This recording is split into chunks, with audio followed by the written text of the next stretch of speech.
동해에 떠오르는 태양 누구의 머리 위에 이글거릴까.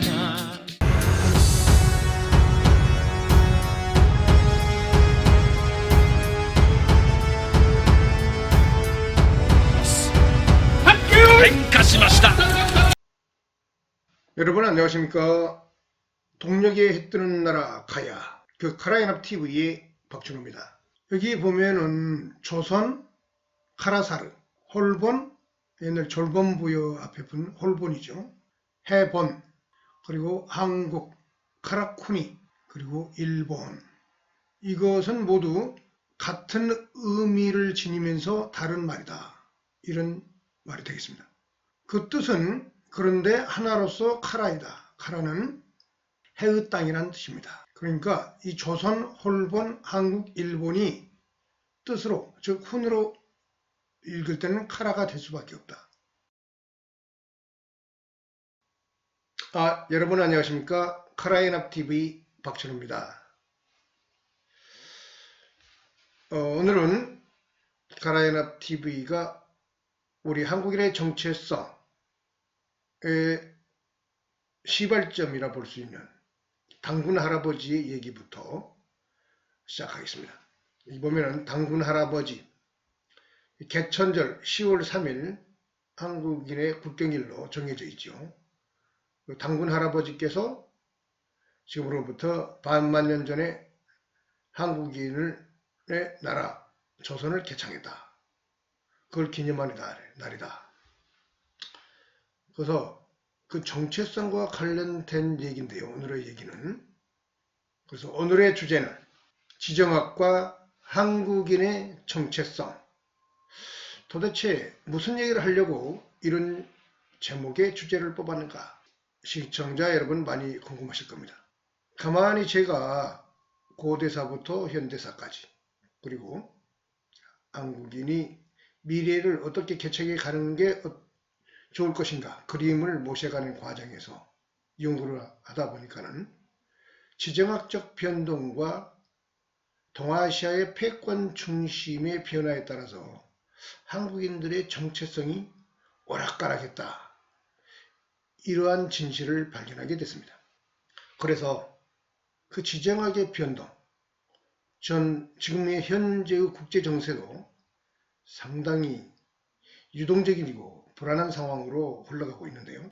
미국과 중국의 신패권 경쟁이 가열되면서 한국인이 어떠한 방향으로 미래를 지향하고 설계해 나갈 것인가 이런 고민에 빠져 있는 것이 작금의 현실입니다. 그래서 바로 그 지정 패권자의 향방에 따라서 한국인들이 어떠한 좋은 정체성의 그림을 그려 나가는 게 좋은가 이런 고민에서 오늘의 얘기를 만들어 본 것입니다. 여기 보면은 편승저항 대 친중원이라고 이렇게 부제목을 달았는데요. 이건 뭐냐면은 친중원은 기자조선적인 얘기고요. 편승과 저항은 당군조선적인 그러한 얘기. 이것이 대립하는 그리고 상호 교차하는 이중주의 시간의 선상을 따라가면 변화를 겪어왔던 게 한국인의 정체성이다. 물론 현대의 기독교랄지 외래의 종교, 불교 이러한 정체성도 함께 짬뽕돼 가지고 섞여 있는 게 오늘의 한국인의 정체성인데요. 그래서 특히 기독교인 분들은 당군 조선을 부정하고 당군에 대한 얘기를 꺼내면은 매우 극한 알레르기 반응을 보이는 면도 있고 그러는데요. 이렇게 한국인의 현대의 정체성은 4분 5열 매우 복잡합니다. 그래서 카라연합TV는 통일된 정체성을 절대적으로 바라는 건 아닌데 어느 정도 큰 아웃라인이 빅텐트가 있는 상태에서 다양한 정체성들이 서로 관용하면서 혼재하는 게 바람직한 미래의 한국 사회의 모습이지 않을까 그런 생각을 하고 있기 때문에 이런 정체성 고민을 좀 관용적으로 하고 있습니다. 그래서 오늘의 주제인 지정학과 한국인의 정체성 오디세이 있습니다. 당군 할아버지 얘기를 했으니까 먼저 당군 신화에 대해서 좀 우리가 좀 얘기를 나눠봐야겠죠.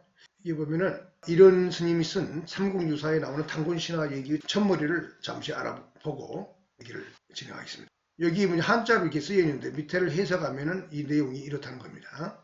위서에 이르기를 2000년 전에 당군 왕금이 있었는데 아사달에 도읍하고 하시고 보면은 나라 이름을 조선이라 붙였는데 그 시기는 요고 동시라 요 나라의 순인구가 같은 시기다. 이런 내용입니다. 여기 보면 아사달, 이게 한자로 이렇게 아사달 써 있는데요. 아사달. 이게 이제 첫 도읍지의 이름이고, 저는 이걸 첫 도읍지라고 이렇게 나와 있는데, 이게 첫 도읍지면서 그 당시에 나라의 이름이었다. 이렇게 보고 있습니다. 아직 한자가 만들어지기 이전에, 갑골문이 만들어지기 이전에 순수 한국인의 언어가 그대로 국호로서 쓰였던 아사달이었다. 오늘 현대어로 바꾸면 한국인의 현대어로 바꾸면 아침의 땅이란 뜻이죠. 근데 현대 한국어로서는 아사달에 대한 그 의미를 빨리 유추해낼 수가 없습니다. 그는 일본어와 함께 한국어를 같이 볼 때 아사달의 그림이 그려집니다. 여기 보면은 한자로 조달 써 있는데요. 이걸 일본어로 한번 훈으로 한번 읽어보겠습니다. 그러면 아사다루가 됩니다. 제가 만들어 본 겁니다. 일본 사람이 이렇게 부른다는 건 아니고요. 근데 일본 말에는 아사히라는 말이 있습니다. 아사히, 아침, 해라는 뜻이죠. 아사히 신문 있지 않습니까? 그 아사를 붙이고 다른 양달, 응달할 때 합치고 조합을 하면 아사달, 아침의 땅이 됩니다. 그래서 한자를 음차하면 아사달 이렇게 되는 것이죠. 그래서 여기 보면 당군 신화할 때 당군은 탱그리칸 신화 이렇게 바꿔서 말을 할 수가 있습니다. 당군은 탱그리칸, 유라시아 몽골 초원 세계를 주름잡았던 투르크 몽골계, 선비계, 이 사람들의 언어에서는 하늘의 제왕이라는 뜻입니다. 탱그리는 하늘, 칸은 왕이라는 뜻인데요. 이걸 한자를 갖다가 음차하면서 뜻도 살리면서 음도 대강 비슷하게 하면은 탱그리칸이 당군이 된 것입니다. 당칸 이렇게도 해서 부르는데 당군이 된다. 그것이 이제 농경민족적인 어떤 한자를 또 차용하다 보니까 박달나무 단자, 인구문자로 이렇게 뜻도 살리고 음도 살리는 그러한 리더, 지도자의 명칭이 만들어졌다. 이렇게 볼 수 있겠습니다. 그러면 이 당군 신화가 언제 만들어져 역사서에 등장하느냐? 우리나라의 최초의 정사 역사서는 삼국사기라 볼 수 있는데 삼국사기 이전에도 역사서가 있었겠죠. 신라가 통일할 때에도 신라의 역사서가 있었고 국사가 있었죠. 그 다음에 백제도 있었고 고구려도 있었습니다. 그런 역사서들은 근데 신라가 통일했기 때문에 자기들의 정통성과 명분을 살리기 위해서 한국의 신라인들의 입장에서는 그걸 다 불태우고 없앴겠죠. 그러니까 음지로 숨어들었겠죠. 근데 그런 것들의 일부가 일본에서는 또 폐하에서 일본 열도로 갔기 때문에 고구려, 백제, 가야가 가져가고 그래서 그러한 것의 바탕에서 만들어진 게 일본서기라 볼 수 있습니다. 그래서 한국인의 역사서에는 당군의 얘기는 삼국유사 이후 그때가 몽골 간섭기라고 볼 수 있는데요. 여기 보면 삼국유사가 씌어진 시기가 1281년 이련이 썼으니까 몽골 시기죠. 몽골 간섭기입니다. 제왕문기도 1287년 이승유가 썼고요. 조윤수 묘지명에 보면 이숙기라는 사람이 1325년에 그와 비슷한 내용이 묘지명에 실려 있다고 합니다. 그리고 권람이 1461년 그러니까 조선 초죠. 응제시주의 내용이 실려 있고요. 이분은 고려 말을 살면서 조선 초를 살았던 사람이죠. 권람 개국공신이니까 고려시대의 문화적, 환경적 영향을 받은 사람이죠. 그리고 이제 이건 좀 나중 얘기인데요. 1675년이면 숙종식입니다. 부계자라는 사람이 규원사화를 썼습니다. 여기에는 당군의 일대부터 당군의 계보가 나옵니다. 이제 한국인들은 이걸 현재 학계에서도 위서라고 보면서 비난하는 분도 있고 그런데요. 뭔가 고대부터 무슨 근거를 갖고 위서적 성격을 가질 수도 있기는 하겠지만 워낙 후대 1675년 숙종 때 이때는 대외적으로는 청나라가 중원을 장악했을 때입니다. 그때 이 규원사화를 썼는데 부계자. 그러니까 그 다음에 이게 이제 환단공이나 1911년 일제가 시작되면서 개연수란 사람에 의해서 발표된 환단고기, 고대부터 있었던 그 역자들의 것들을 엮어서 편집을 해서 내놓은 책이라고 그러는데, 이것도 현대의 전문 역사가들은 조심스럽게 접근하는 위서론도 나오는 그런 책입니다. 근데 이런 얘기들에는 전부 당군의 얘기가 나옵니다. 삼국시대 그리고 그 이전 고조선 시대에 당군의 얘기가 실제로 역사에 쓰여 있는지 안 쓰여 있었을지는 우리가 확인할 수 없습니다. 다만 여기에 위서의 운이라고 했기 때문에 중국의 윗나라에서 이 당군의 얘기를 이렇게 실었다고 하는데, 위서에는 이런 내용이 안 나온다 해가지고, 현재 남아있는 위서에는 안 나온다 해가지고 사람들이 또 그걸 고려시대 때 만들어진 얘기다 이렇게 또 폄하하는 그런 부류의 사람들도 있습니다. 이제 이게 갑론을박이 많고 논쟁거리인 당군. 그런데 분명한 것은 언제부턴가 우리는 항상 우리들의 조상님 그러면은 당군 할아버지 입버릇처럼 무의식적으로 되뇌이는 그런 경향이 있습니다. 뭔가 당군이 우리와는 밀접한 관계가 있긴 한데, 우리가 신앙적으로나 어떤 정체성적으로 그렇게 당군에 대해서 대단한 집착이 있느냐, 또 그런 것이 있는 것 같지는 않습니다. 그래서 당군은 근현대의 민족주의를 고취하기 위해서 만들어진 가짜 얘기다 이렇게 또 극단적으로 비난하는 사람도 있습니다. 그리고 이런 보수주의적인 민족주의, 종족주의적인 족보주의적인 성격의 역사이기 때문에 진보적 역사관, 즉 마르크스주의랄지 유물론적인 역사관을 쫓고 그 피지배 하층 민중의 역사의식을 중시하는 민중사적 입장에서는 당군 신화를 그렇게 의미 있게 보고 있지 않은 것 같습니다. 저도 과거에는 당군 신화를 그렇게 의미 있게 보지는 않았습니다.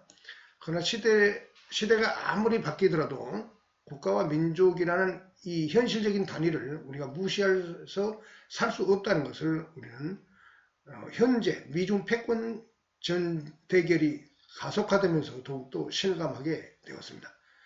그전에는 글로벌리스트의 그 보편주의가 지배하는 역사의식이 그 전 학계를 지배하고, 이런 지정학이랄지 이렇게 민족주의, 종족주의, 그 다음에 신화적인 파시스트적인 얘기와 가까운 얘기들을 역사 교육의 전면에 내세우는 것을 조심스럽게 다뤄왔습니다. 왜 그러냐면 그러한 것들에 대한 집착은 전쟁의 불씨가 되며 국제 평화에 별로 좋은 것이 아니라고 봤기 때문에 배척하는 경향이 있었습니다. 저도 과거에는 그런 면이 있다고 생각했고, 저도 그 소시적인 사회주의적인 경향의 책도 좀 읽어보고 그랬습니다.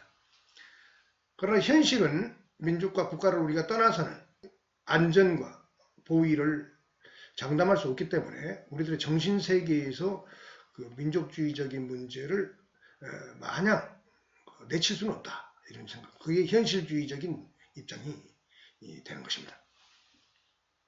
그래서 어떻게 되든 간에 오늘 당군 신화의 얘기를 왜 먼저 꺼내느냐, 한국인들의 그 정체성의 그 좌충우돌, 시계추처럼 좌로 갔다 우로 갔다 하는 그 방황의 그 근간에 이 당군이 있기 때문에 얘기를 꺼내는 것입니다. 그래서 그러한 얘기들을 이 그림으로 살짝 보여드리면 바로 이렇게 정리할 수 있습니다. 지정학과 정체성의 분화. 여기 보면은 이중성이라고 쓰여 있습니다.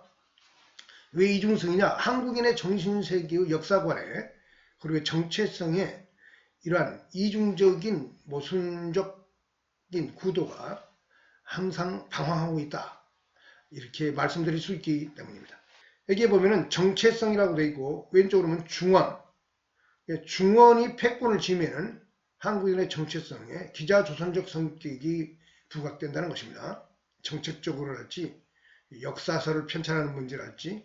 그런데 그 중원이 쇠하고 북방 유목민족의 패권이 중원을 집어삼킬 때는, 즉 북방 패권이 강화되는, 즉 유목민족의 패권이 강화될 때는 한국인들이 당군 조선적 성격의 지향점을 선양하는 그러한 엘리트들의 운동과 활동이 열렬히 강화된다, 이러한 현상들이 발생한다는 것을 제가 발견한 것입니다. 이게 보면 북방패권이라는 게 단순히 유목민족만을 말하는 것이 아닙니다. 현대에는. 왜냐하면 전 근대 사회에서는 중원 일극 체제적 성격의 지정학이 지배하는 경향이 있었으나 19세기 이후 현대에 이르게 돼서는 글로벌 지정학이 작용하면서 중국 중심의 일극 체제가 아니라 글로벌 다극 체제적 성격으로서의 세력의 중심축이 상호 교차하면서 경쟁하다 보니까 이 북방 패권을 미국 패권이랄지 또는 일본 패권, 일제시대 그런 패권으로 대체해서도 생각해 보면서 이걸 그림을 그리면은 이 단군 조선이 발흥하고 우리들의 문화의식 속에서 발흥하기 시작한다는 것을 우리가 발견할 수가 있습니다. 오늘은 바로 그러한 얘기를 구체적으로 하나하나 짚어가면서 얘기를 나누는 시간이 되겠습니다. 바로 그러한 얘기로 지금까지 얘기를 역사적으로 보다 구체적으로 표현하면 이러한 그림이 되겠습니다. 이게 정체성의 축에 이렇게 보면은 한나라 위진남북 쭉 중원을 지배하고 또는 현대에 와서는 미국까지도 얘기가 되는 이게 세력 패권의 중심축을 나타내는 그림이고요. 여기 좌측으로 보면은 여기 보면 신라라고 되어 있고 여기 보면 한나라 위진남북조 시대와 같은 시대의 신라 이게 화흉노라고 되어 있죠. 이 말이 굉장히 중요합니다. 신라인들의 뿌리는 사실은 진안인이라는 것인데요. 거기에 이 진안 중국과 관련되는 중원과 관련되는 문화의식이 관련되면서도 흉노, 북방 유목민족과 관련이 있는 문무한릉비에 보면은 경주 김씨의 족보의 그 출발이 흉노의 칸의 후예라는 것이 나타나 있습니다. 이제 그 얘기 이제 나중에 구체적으로 하고요. 여하튼 중화화된 흉노가 신라인의 조상이다. 대표적인 사람이 경주 김씨들이다. 그리고 그 전에 있었던 진안에 있던 세력들은 중원에서 넘어왔던 피난민들이었다. 이런 얘기, 즉 나중에 그 구체적인 얘기는 하도록 하고요. 그리고 이게 오른쪽에 보면은 북방 패권이 강화되면은 단군 조선의 의식이 한국인들에게 강화된다겠죠. 근데 중원 패권이 강화되면은 기자 조선의 문화 의식이 강화되는 그런 현상이 한국의 역사를 이렇게 쭉 현대로 이렇게 내려보면은 나타납니다. 자, 그래서 한나라 위진남북조 시대에 보면 신라가 이 중원 패권에 가까운 정체성을 갖고 있었다고 볼 수 있고요. 당나라 시대에는 통일신라가 통일을 했고 여기 보면 부역, 고구려, 백제, 가야를 모두 멸망시키고 이들이 결국은 야마토와 합류하면서 이 단군 조선으로부터 연결되는 그 문화적 정체성이 결국은 일본으로 다 수렴하게 된 것입니다. 그리고 남아있던 만주 지역의 발해가 그 뒤에 서게 되죠. 당시기에. 그래서 이게 단군 조선의 계보 속에서 정체성의 나라들이고요. 이건 통일신라. 그 다음에 10세기가 되면은 송나라, 요나라, 금나라, 원나라로 이렇게 중원의 주인이 바뀌는데 이것은 당송 변혁을 거쳐서 그러는 거죠. 근데 이때 보면은 송나라를 제외하고는 나머지 요, 금, 원은 모두 북방 유목민족들의 나라입니다. 그때는 근데 이 원나라가 결국은 세계의 패권국이 중원뿐만 아니라 전 세계 제국을 만드는 그 결과 그 영향에 의해서 고려에서 단군 신화가 본격적으로 나타나기 시작했다. 이걸 제가 발견하고 중시하게 된 것입니다. 지정학이 이렇게 바뀌면서 주인이 바뀌면서 한국인들의 강적점의 어떤 정체성의 뿌리의식이 이렇게 크게 요동쳤다 이 말이죠. 고려 자체도 뭐냐면 고구려를 계승하는 의식이 있었기 때문에 단군조선과 관련이 있긴 했지만은 원나라가 들어선 원간섭기의 단군신화에 관련된 책들이 본격적으로 방금 전에 보여드렸듯이 쓰여지기 시작했다 이렇게 보십니다. 근데 이제 원이 망하고 명으로 들어오면서 이제 조선이 들어오면서 이 조선은 이 기자조선을 추구합니다. 기자조선에 대해서 강조를 하면서 그 단군조선은 정체성을 남겨놓긴 하지만은 좀 격하하는 그런 경향이 나타납니다. 그리고 이제 명나라에서 청나라로 들어선 와중에 조선은 이 명나라와 조선이 주자 성리학으로서 일치된 정체성의 명분을 갖고 있었기 때문에 그 관성이 계속 작용하면서 조선이 망할 때까지 계속 그들의 세력, 조선 성리학 유린들의 세계관이 바로 중화사대주의이면서도 이 명을 추종하는 그런 의식 속에서 이 정체성의 연장선상에서 계속 존재합니다. 이게 이런 사람들이 이제 주로 독립운동도 하고 위정척사파가 된 거죠. 그런데 명하고 청으로 교체된 이후에 이게 보면 아까 처음에 숙종대의 규원사화라는 책이 만들어집니다. 그런데 이거는 뭐냐면은 단군기에 관련되는 단군의 계보가 많이 들어있는, 그것이 진서인지 위서인지는 둘째치고 여하튼 그 당시에 부계자라는 사람이 그런 책을 썼다는 겁니다. 숙종시대에. 그 당시에 청이 만주족이 중원을 차지하고 여진족의 정권을 세웠다. 이것이 중요한 대목이죠. 이게 뭐냐면은 이 단군조선과 연결시켜서 자기들의 정체성을 파악하는 인간들이 나타나기 시작했다. 자아가 새롭게 정체성이 요동치는 그런 현상이 발견되는 것입니다. 그 다음에 이제 일본 제국 시대가 되면서 일정기에는 환단고기가 1911년에 개연소위에서 발표됩니다. 이런 현상. 오늘날도 이와 관련되는 종교들이 존재하고 있고, 일제시대에 그런 종교들이 보총교, 정산도, 그 대순진리교, 진리회, 동학도 약간 동학도 관련이 있다고 저는 봅니다. 동학. 최재우의 동학도 이 환단고기와 연결되는 그런 세계의 눈을 뜨면서, 즉 서세동점 이후에 그 당시에 청나라가 멸망하고 일본이 급부상하면서, 그리고 서양 세력의 지원과 그 세력이 한반도와 동아시아에 찾아옴으로써 중원으로부터 해방되는 그러한 정체성의 차각이 나타나기 시작했다. 그래서 환단고기가 1911년 개연수라는 사람에 의해서 발표되게 된다. 그럼 현재는 미국과 중국이 패권 전쟁을 하고 있지만은 동아시아를 사실상 미국이 지배하고 있는 형국이기 때문에 여전히 이러한 분위기의 종교와 정체성에 대한 모색이, 그리고 학계에서도 진행되고 있고 종교단체도 현재 존재하고 있다. 그리고 미래는 어떨 것인가? 미중 패권 전쟁에서 미국이 중국을 꺾을 것인가? 완전히 주저앉을 것인가? 아니면 중국이 미국을 뒤엎고 서태평양과 세계 패권을 칠 것인가? 이럴 때는 어떠한 한국인의 정체성이 자리 잡게 될 것인가? 이 얘기가 미래의 그림에서 우리가 궁금해질 만한 내용이 되겠습니다. 그런 측면에서 카라연합이 지향돼야 된다고 보는 거예요. 카라연합 TV의 관점입니다. 카라연합은 여기 보면은 단군조선과 기자조선을 플러스 된, 이것이 합쳐진 정체성이 카라연합이라고 저는 설정하고 있는데요. 그래서 미국이 지든 중국이 지든 카라연합으로 가야 된다. 왜 그러냐? 전통시대와 달리 글로벌 체제에서는 미국 패권과 중국 패권이 완전히 서로 간에 일도 양단식으로 결정되는 시대라기보다는 다극적으로 존재하면서, 만약 미국이 중국을 완전히 누른다면은 단군조선적 경향의 세계관이 더 강화되면서 기자조선적인 것들은 좀 주춤하는, 그러면서 카라연합적인 청사진과 미래를 그릴 수 있는 그런 그림들이 더 명쾌하게 다가올 수 있다. 저는 그렇게 보고 있습니다. 이재명 민주당의 이재명 대표가 대통령이 된다면 민주당과 한국의 왼쪽 세력을 바로 이러한 세계 쪽으로 눈뜨게 하고 몰아가는 그런 문화 정책을 펴야 된다. 저는 그렇게 보고 있는 것입니다. 그러면서도 그 과학 발전과 그 다음에 세계 체제에서의 리더로서 나가기 위해서 한국인들의 고유한 블록으로 이제 생각할 때가 되었다. 각자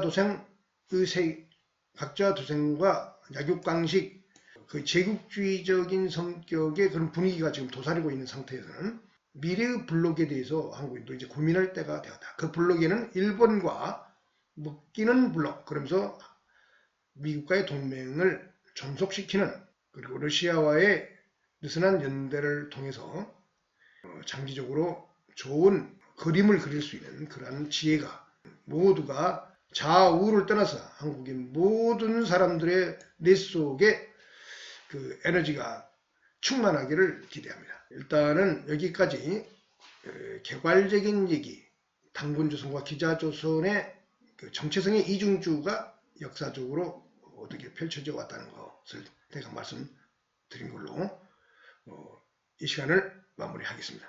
감사합니다.